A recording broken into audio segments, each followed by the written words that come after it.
I had no warning. So I literally found out in a matter of minutes. My ex came home, packed a bag, called the kids downstairs, gave them a kiss each, and told them she was going, and that was us.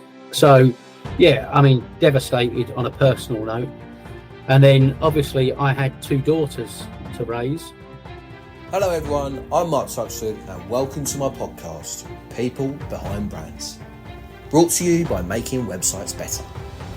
In each episode, I'm joined by an inspirational guest to hear more about their individual life lessons and how it shaped them into who they are today. To never miss an episode, subscribe to our exclusive content now and follow us on our social media platforms. People Behind Brands, life lessons from the world of business. Is networking overrated? What's the secret to becoming a good networker? For episode 44, I'm joined by Aaron Desmond, a popular figure on the Essex networking circuit. Aaron fronts the ever-growing Networking Essex with the sole purpose of bringing businesses together through networking events within Colchester, Chelmsford, Southend and surrounding areas. Aaron has shown phenomenal strength and resilience throughout his personal life. In later years, Aaron recalls the moment his ex-wife decided to suddenly leave the family home without warning, whilst bringing up 2 young daughters, rebuilding his life. A huge shock to the system he never expected. Aaron admits he enjoys a challenge from hitchhiking around the world in his formative years to taking the positives from hardships he's been dealt and subsequently overcome during life's journey. Mr. Desmond, welcome to People Behind Brands podcast. How are you doing today? Mr. Tuxford. Very well, thank you. Good. Where are you joining us from today, my friend? Just at home. Lovely. Excellent. Chelmsford. I'm pleased to welcome the Governor of Local Networking in Colchester, Chelmsford, Southend and surrounding areas in Essex. Aaron fronts the established group Networking Essex with the sole purpose of bringing businesses together through networking events that are fun, informal and well attended. With a strong and loyal membership base, Networking Essex has now firmly established itself as the place to meet leading businesses and business owners in Essex. At Making Websites Better, we are proud to be members and enjoy regular meetups and creating new business opportunities. So it was only right that I got Mr. Desmond to come on for his own episode to talk about his life lessons from the world of business and how it shaped him into who he is today. So, Mr. Desmond, first question. Perhaps you can take us through your formative years and your career before Networking Essex became your focus. So we're not going to do all of it because I've done a lot, and never really decided to settle when I was in the workplace. So in my mid-20s, I started my first business, buying and selling meats at Smithfield Market, which was a very good business. A friend of mine was a ham manufacturer, and kind of encouraged me into it. And that led to me buying a few shops that were general stores, creating an import-export business, a little transportation business. And we grew. We grew and we grew. We went through hardship. We had times when I went out to work whilst I had this business and took on sales jobs and let the staff run the day by day, and would then go of an evening back into the stores. I was working 100 odd hours a week, but we ended up with a business that had 48 staff and a £10.5 million turnover a year. But it just got too much. Dealing with staff was my nemesis, and I spent most of my time doing it, hence working in the business, not on the business. So yeah, we sold up in 2006. My mate was the chairman of Chelmsford Football Club, who had moved back to Chelmsford after 10 years of playing in Billericay. So they needed to get a commercial focus back into the club again, had a few businesses that were supporters, and we started the Friends of City about 16, 17 years ago. And then after 10 years, I was there for about 4.5 years helping commercially. And then another couple of commercial managers came in when I left, took over the group, and generally speaking, within a short period of time, had finished it off. So I would then go back in and re-establish it. And then the third time this happened we created Networking Essex and set it up for ourselves instead of the football club. And if I'm to be honest, the rest is history. I mean, I worked on a consultancy basis for businesses, so I cut my hours, spent a day a week working on Networking Essex, and within a year, it just took off. So I jacked everything else in and started this as my full-time venture, and had the pleasure of COVID for 2 years on a face-to-face networking group. So, there you go. Yeah, obviously we'll come on to Networking Essex in a little bit, but just focusing on your sort of previous career path. Were these family businesses? Were you getting the family involved? Obviously, I know you had sort of struggles with sort of staffing anyway, but when you in the early days, was it very much a family-led business? Yeah, I mean, I started it, and my brothers were traveling at the time. We all spent a bit of time traveling around the world, and as they came back one by one, or there's only two of them, but as they came back, they got involved in the business, and I agreed to give them a share of the business if they were in it for at least a year. My parents had kind of semi-retired, so they got involved in the business, and then, I mean, we always had other staff, but yeah, they were principally involved in. There was always one of us in the business at some point. So, yeah. So when you consider your background, how did you actually get into the networking arena, and why did you feel that growing your kind of own group essentially would be the best way to go? Well, I mean, I live in Chelmsford, and I've pretty well always lived in Chelmsford. And back in the day, long time ago when I was born, Chelmsford was just a little town. There, you kind of knew everyone.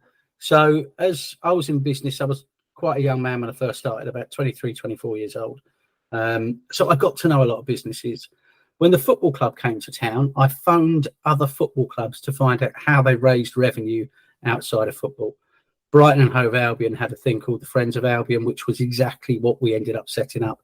They told me how it worked, and it seemed like a good way to get businesses that weren't necessarily engaged in football to our club, to advertise, to market, and to be involved. Even if they didn't like football, we had a massive community operation there and everything else. So it was a good way to market the business, a very cheap way to market the business, and then once a month to throw open your doors and to get anyone really coming through them couldn't have been a bad thing. So it was more about, it was commercially very commercially viable for the football club, and if I'm to be honest, it was quite a necessity, because the football club wasn't really engaging with the business community in Chelmsford, let alone anywhere else. Yeah. So before you started Networking Essex, in terms of your own networking experience, I don't know if you've ever been to different sort of groups, mingled with other groups, whether it be in Essex, London, surrounding areas, whatever it might be, but what are your own experiences of going to networking events? What have you sort of picked up on? So I suppose this is why we did start a group of our own. I spent a long time networking. When I first started the football club, I didn't really have, although I knew a lot of businesses, there was a lot more that I didn't know. And we wanted to get the word out that we were there and we were open for business. So I went to everything from free events that attracted reasonable numbers, to very small events, to BNI events, FSB, chamber events, you name it. I was at everything that was going on locally, and spread my wings into London and went to some sector specific events. I went to construction events. A lot of people in construction like to be seen around football, so I went to a lot of them, and I went to professional events in London as well, and really got a handle on what we needed and what I gravitated towards, how I like to network and what I believe the football club needed. And it wasn't a place where we were seeing the same people each day. We needed to constantly meet a new mix of people. We needed to engage with new businesses, because a lot of people won't like what you do or are not interested in what you do. So the drop-off's quite large, but we needed by volume a large group of businesses involved in the football club to make it successful. So the free event thing, there's a few groups that operate free meetings, but they're normally sponsored or something else. So our model was not necessarily welcomed by others. A lot of people thought we had a very bad idea to run free events, but we didn't need a membership revenue or any great membership revenue to run this thing. We had a few members that paid their subs, that paid for the food. Happy days. And as long as it brought new business in and inquiries and showed people where we were in Chelmsford, that's all we needed. So the group was based around that. Yeah. It was social engagement. It was getting businesses through the front door and shaking hands and getting to know them. Yeah. So as we delve more into the kind of the setup of Networking Essex and what it has been, but what it is now, what is the setup and what's involved in each event that you put on in the Essex area? Because, it's rare that you see an open policy with no, shutouts, and generally welcoming anyone for the chance to network. So just talk to us a little bit more about your setup, essentially. Okay, so we don't really have an agenda. So I suppose we come to it. You'll know, you're one of our members. We don't put leaflets and sign-up forms on the front table. We don't send emails to people saying you've been along, so have you considered joining? And we don't do, 3 times and you're locked out, because the idea, I've been in business myself for some 35 years, I suppose. And there's a massive resource of people that are out there that have got different amounts of experience in business, have got different skill sets. And really, to have an open door policy where anyone can walk through the front door, you might be an accountant, but this might be your first accountancy you've owned and you're in your first year. So it doesn't mean you know everything just because you know maths or accountancy. So the idea was to have a platform and a format that included everybody, didn't have lockouts. Members get the bonus of, we get, as you know, we get 100 odd people turn up at our events, between 120, 140 people book in and 100 odd will turn up on the day. Members will get a list of those people that come. Members have the opportunity of asking us if those people are in the room, because we check everyone in. So they've got a bit of a more focused approach to the event, and we principally work for our members. And we probably get 50 to 70 new businesses along every month. So the idea of not having a lockout or anything else is, if you're a small business and you've just started off and there's someone in there that might have a bigger business in the same sector, there's a very good chance you'll end up collaborating with them. Or they will turn around and they'll help you, they'll mentor you, and vice versa. If you've got a big business who maybe doesn't want the very bottom end of the workload, they might pass that work on to a smaller business because they don't want to let somebody down who asks them to complete a task or a bit of work for them, but they don't actually work. That's not in their model anymore. It's too small for their business to take on board. So the idea is that it doesn't matter that you're out the same industry. Very rarely do we not have businesses collaborate together that are in the same sectors. So why would you not have them in the same room? So the free aspect is only free because the members pay for these events, their subs pay for the venue and the food and everything else. And in turn, the members get a list of who's there.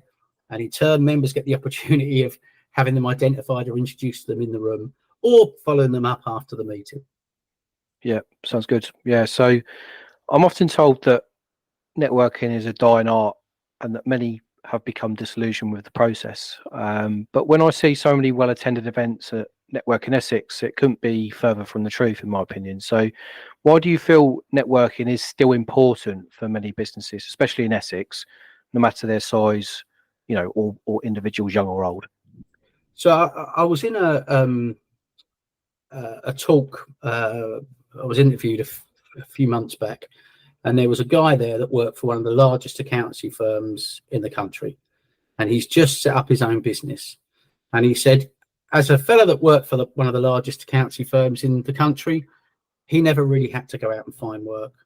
People knocked on their door, they had problems, and he just did the work. And he was always very busy doing that work. And then about a year ago, he set his own business up, and all of a sudden there's no one knocking on his door. Now you can start putting posts out there. You can say, put a big sign outside your front door saying, I'm now open for business and I'm doing it on my own. But who's going to see that? I think we started this group, as I say, 15, 16 years ago. And people were disillusioned by that point of these email campaigns. You know, you send out 1,000 emails back in the day and you might get 4 or 5 responses. You send out 10,000, you might get 3. You know, you send out 1 million, you might get 10. And people are very careful with their money. You know, we're coming out of a recession.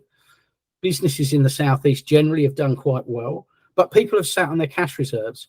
So if you are going to go out to spend money tomorrow on a something, doesn't matter what it is, but if you're going to go and invest your money on something, it's not enough to have seen someone's website, to have seen them a couple of times on LinkedIn, or to have picked their advert up somewhere and never to have met them.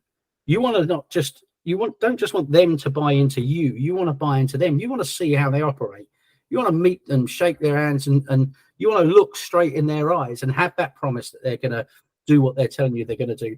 And I think we're a lot more canny now. You know, we've gone through the stages of everyone having a business that was online and you know, appeared to have great big offices, but in reality was a one-man band. Now we don't mind it's a one-man band. We just want to know that you're good at what you do and you're going to do us a good job. So I think networking is an opportunity for people to buy people. They're not interested in what you do when they first meet you. They're interested in you. Yeah. And then when they get to know you, you'll get to know them. And some of them you'll go forwards with. Some of them you'll build a great relationship with, and others you won't. Others you just don't connect. And you know, that's why it doesn't hurt having people of the same industry in the same room, because where you might fail with one person, someone else offering exactly the same services and exactly the same costings, etc., actually gets on with that person like a house on fire, and that relationship is built. So yeah, that's kind of why it works. And the getting back into it, people know that the longer lasting relationships are those where you actually build a relationship up with a person before you really worry about building one up with a business. Yeah, no, I think a great saying that I find myself saying a lot at the moment is people buy from people, and it couldn't be more true. Because as you say, like, you have to build relationships with people, and once you build that trust, people want to work with you. So for me, I completely agree.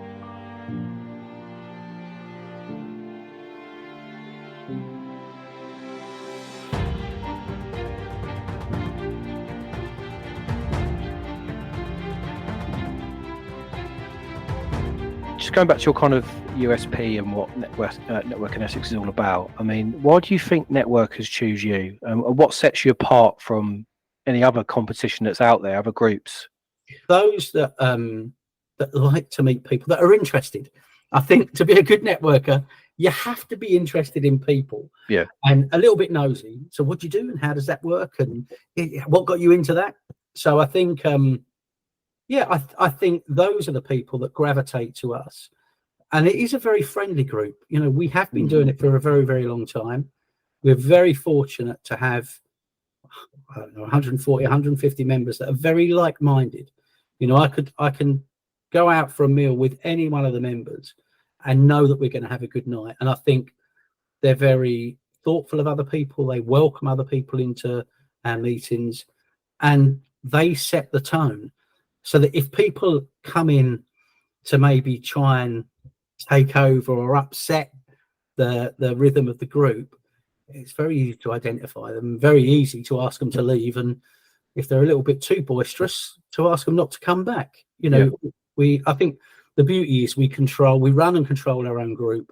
We're very fortunate that the people that our members and the guests work with, they bring, again, like-minded businesses and people to our events. So I think that's more of what it is. It's people know they're not walking in the door for a sales fest, and if they don't, they do now. Yeah. I think, look, Aaron, I think one thing that has always struck a chord with me is that you generally care about every business that becomes a member or even that attend free events. So you're always encouraging them to get involved. It feels more like a family, like you were saying just a minute ago. And I know many members have now become friends of yours. So what do you put that down to? So I mean, I mentioned earlier about my journey. You know, I started my journey quite young. And back in the day, there was very little support out there. You couldn't outsource payroll and HR. Everything had to be done yourself. So as we were growing our business, I'd say there was a lot to learn, but there was too much to learn. You couldn't get it all right.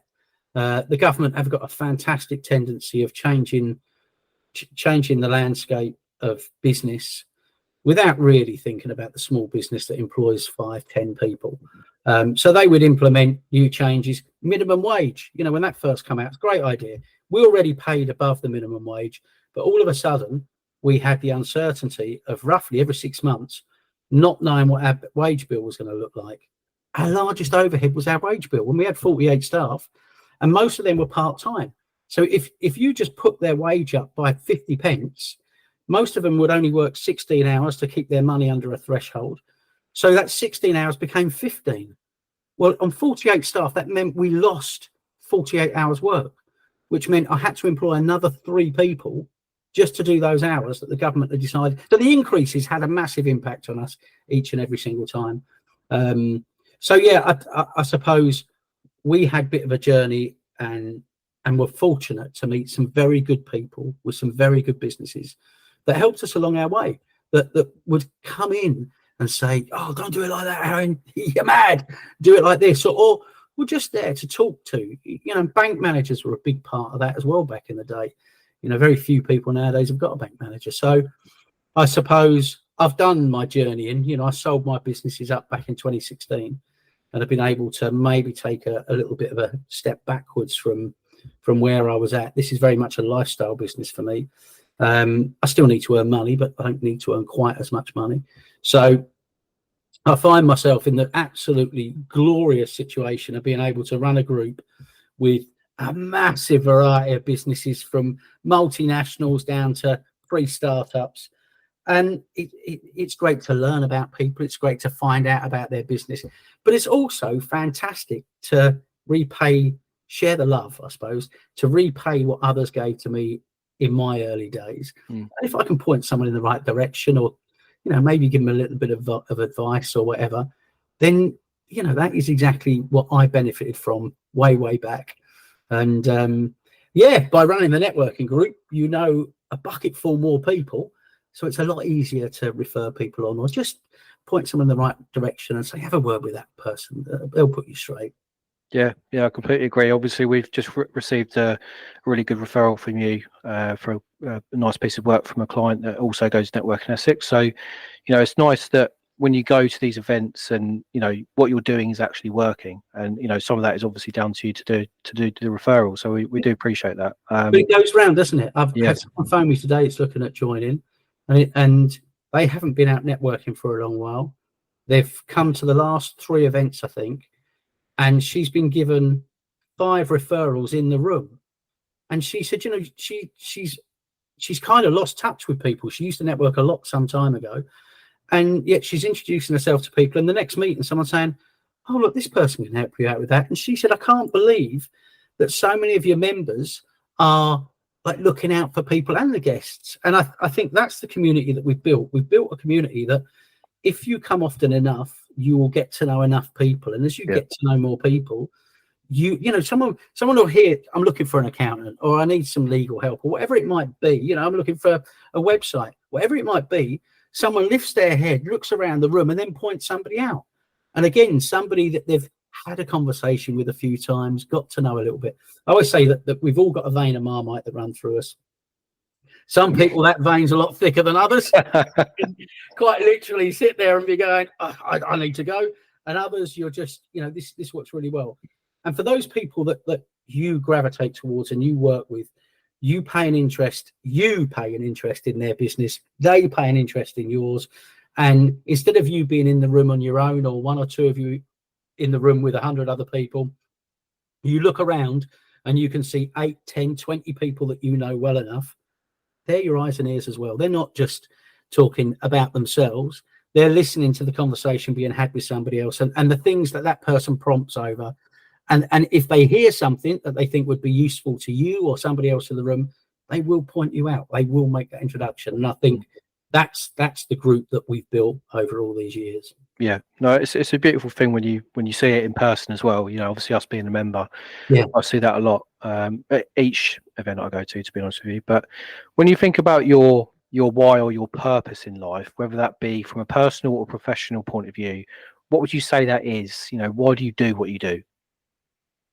So, I mean, again, I've worked for myself for a number of years, and I've had some massive successes and some huge failures, made fortunes and lost fortunes.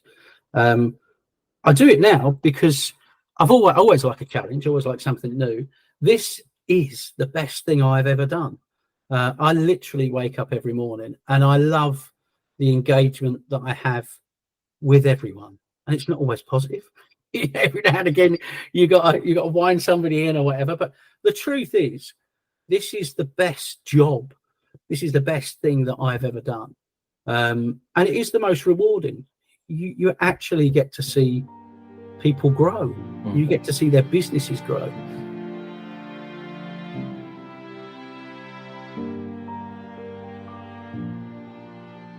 When I founded this podcast, I wanted it to be very honest and open in terms of interviewing each guest, going through their kind of testing times, how it's impacted them, good or bad, on a personal or professional point of view.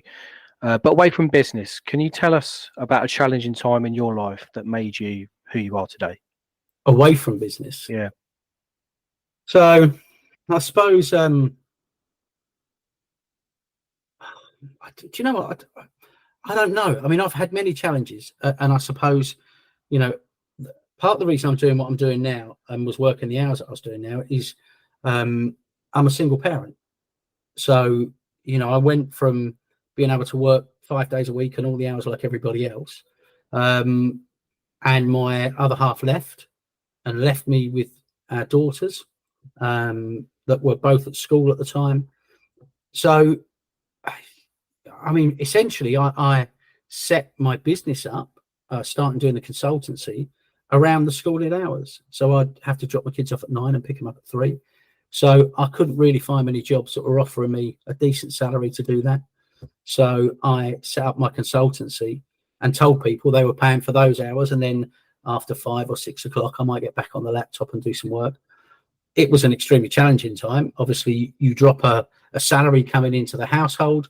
You start a business again with nothing, so you've got very little money coming in. And on a personal note, for my kids, we went for a period of, we were left with very large debts and everything else, and we went through a period of having mince on toast. Would be our meal in the evening. So, and it's not embarrassing. I regard it as a success. We got through it. We got to the other end. My kids are 26 and 28 now and extremely successful in their own rights. And, I get Mother's Day cards and Father's Day cards, but as a testing period, we probably had a year and a half of not being able to afford the mortgage, not being able to afford the bills, and certainly not being able to put food on the table. And in between that, you beg, borrow and steal, you pay what you can pay and you do what you can do. And a very challenging time, very, very challenging time. But it led me down the road to where I am now. So when you cast your mind back to that, that time, obviously when you separated and everything else, how did you actually feel in that moment? Can you remember that? Yeah, what the initial slap in the face, the initial kind of shock, I suppose. Yeah. So I suppose, I mean, I had no warning. So I literally found out in a matter of minutes. My ex came home, packed a bag, called the kids downstairs, gave them a kiss each, and told them she was going, and that was us. So yeah, I mean, devastated on a personal note. And then obviously I had 2 daughters to raise. I wouldn't say I was the king of the ironing board or necessarily, the washing machine wasn't my natural buddy. So I also knew at that point there was a lot to learn. And of course, in a situation like that, you're part of a team. And as part of a team, you've got your bits that you do and your other half's got the bits that they do. And all of a sudden, I wasn't part of a team. You didn't even have the luxury of at the end of the day being able to say, oh my God, what about that? Or what do we do about this? The decisions were very much left to me. Well, everything was left to me. So, in reality, I was terrified. But terrified in a good way. You know that. I mean, my kids mean the world to me, so there wasn't any way I was going to fail this challenge. And I knew that only good would actually come out of it in the end. You just got to go through the pain first, haven't you? Yeah. Well, you said earlier about that you enjoy a challenge. I don't suppose you expect it to come in that sort of form, really. But it sounds like that everything you've done in your life to this point, certainly since you've had your children, is that you're doing it for them and doing it for the right reasons. So they've got a roof over their head, they can eat, drink, etc., and they've got a nice family life now. Yeah, 100%. Yeah. And I think, most people really, for as much as we want to feather the nest and make it as nice and warm, as comfortable as possible, our main aim is to provide, but to bring up happy kids.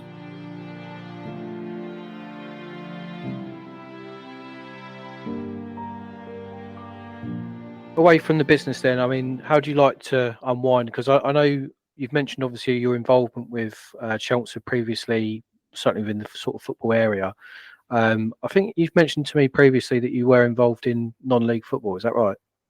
Yeah, through the football clubs. Yeah. I mean, I spent 4.5, 5 years principally working with Chelmsford City Football Club, but got involved with Braintree Football Club, got a little bit mentored by Ipswich Football Club, Colchester in the early days. We did a little bit with Southend United. And it was a very nice world. The footballing world is not a very big one. There's only about 150 clubs, league and non-league. So yeah, it was a nice place to be. How else do you like to unwind? Obviously, from you got those long weekends that you mentioned as well. So how do you like to unwind away from business? So last year, Kay bought me a mug with a picture of the motorhome on, saying, "My favourite place." I mean, I love being around the motorhome. The freedom, we all like now, we're sitting in front of screens, we're watching tellies, we're on the phones, on the iPads and whatever else. We've got nothing. We've got our phones with us, but we've got nothing in the motorhome. We took the telly out, and it is fantastic. Whether we go to Mersey, Brightlingsea, or we did the NC 500 around the north coast of Scotland a little while back. It doesn't matter where you are. The minute you get out into the countryside, you like the coast, you sit there, you open a bottle of wine or open a beer, and you've got the fresh air from the sea and you've got the beach in front of you. There's nothing better. And because we're generally able to go away for 2 or 3 days at a time, those 2 or 3 days are more like a week in the way they make you feel. You come back energized each and every time, meet new people, but just relax and enjoy. Yeah, definitely. Yeah. Right, Mr. Desmond, a little trivia before we end the episode, where we talk about some of your most favourite things in a quick fire round. But before we start, I just wanted to ask a question. Just going back to football, who's your team? Because I've never asked you this. The mighty Spurs. I see. Right. So I've been a pain for it over all these years. We play fantastic football, but seem to win nothing. We've full of promise, little on delivery. So yeah, I live my life by that standard. Okay, so going straight into trivia then. So favourite food? It's definitely a roast. I mean, I love a roast. Yeah, can't beat it. Yeah. Favourite alcoholic beverage? So I mean, I like all sorts of alcohol. My go-to, if I'm out with my mates, will be a beer, and then maybe get onto whiskey and dry when the bubbles get too much from the beer. Yeah. Favourite band or artist from the world of music? So it's The Jam, hands down. Oh yes, yeah, I like them. Favourite TV programme or film? I have got a thing for The Green Mile. Yeah, good film. Yeah, I like that. Yeah. What about TV programme? If I'm to be honest, probably Question Time. Oh yeah. Yeah, I'm not one for series and regular commitment to telly. I like to watch the news and Question Time, really. Yeah. Favourite holiday destination? I'm going to assume it's the motorhome. Anywhere in the motorhome. Do you know it's anywhere I've not been? Yeah. I mean, I spent 2.5 years as a kid hitchhiking around Europe. We've just come back from China and Taiwan, and we've done a fair bit in Australia and whatnot. So anywhere I've not been, I think would be a favourite at the moment until I've been there. Yeah, exactly. Yeah. Favourite famous person? So if it's an actor, I think it would have to be Michael Caine. Yeah. Yeah. Yeah, good shout. Biggest pet peeve? People thinking they can do what they want on my road. Oh, yeah. You know, I mean, it's my road. Surely they would have the courtesy of getting out of the way when I'm coming down it. Yeah, fair enough. Any superstitions? No, none. Favorite memory of your life? I've had to really think about this. So when I was a younger man, I mentioned earlier, we did a lot. I spent 2.5 years hitchhiking, and a friend of mine and I were hitchhiking through France, and we've been on the toll roads. So we used to, when we got to a point where we didn't want to hitch anymore, we would sleep on the other side, and there was a grassy knoll on the other side of this toll road, and it was a balmy evening. We laid down on our sleeping bags to go to sleep, just looking up to the skies, and we saw what seemed to be hundreds of shooting stars. It obviously was a meteor, but at the time, I certainly wasn't clever enough to know it was a meteor. And we just sat there in awe of this perfectly black sky, so no unnatural light around us, and just watching this fireworks show from the gods. So I think that is probably, you know, I should be saying the birth of my kids and whatever else, but that is probably one of those things that will stick with me. And the earthquake in Taiwan, I suppose, the other whilst we're out there. But yeah, that was an awesome one. Yeah. What inspires you on a daily basis? The people around me. Yeah, without a shadow of a doubt, that I mentioned earlier, you know, you've got to be a bit inquisitive with people and everything else. And the members and the guests that we get along to our meetings, we have watched people grow their businesses to massive businesses. But every day I'm meeting somebody new and I'm learning something new. Yeah. You know, it could be somebody that has only just started their business and they talk about something they're doing, and I think, what a great idea. So I love waking up and talking to the members and the people that contact me. I love it to bits. Yeah. Best piece of advice you've ever been given? Would probably be turnover is vanity, profit is sanity. I spent a long time when I built up the business with 48 staff. I made a lot of money when I had small turnover and thought that would equate into getting a big turnover. We had a business that had £10.5 million turnover, and I was probably earning more money when I had the start of this little tiny business than I did when we got to the big business. And yeah, that was probably the best piece of advice that I got, but too late. Yeah. Last question. 3 guests that you would invite to a dinner party? Yeah, so Michael Parkinson, just what a guy. And who has he not interviewed? And what doesn't he know?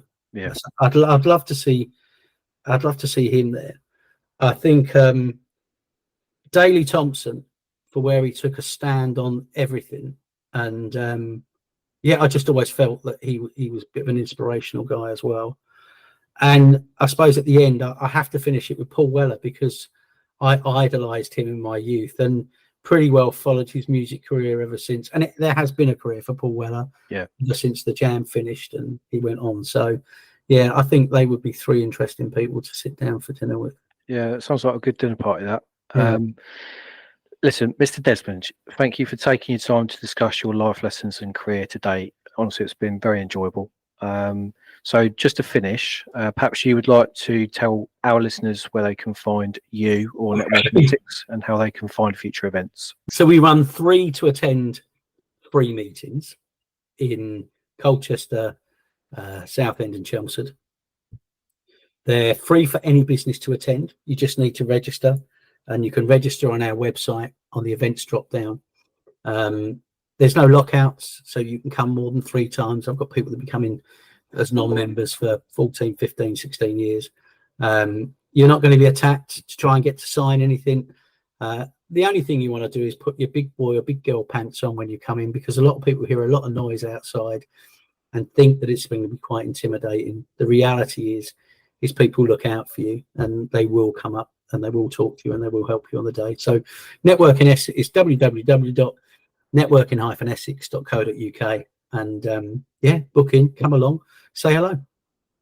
And as you say, when you're at each event, link in with Aaron Desmond on LinkedIn. From our point of view, certainly it's certainly well worth going to Networking Essex events. So we hope to see you all there at some stage. But for now, thank you, Aaron. Join us next time for a brand new guest as we continue with more life lessons from the world of business. Thank you. Cheers, mate. So that's it for this episode of People Behind Brands. If you like what you heard today, do yourself a favour. Subscribe to our exclusive content now and follow us on our social media when you search People Behind Brands podcast or at podcast PBB. Join us next time for a brand new guest as we explore more life lessons from the world of business. We'll see you soon. Ta-da!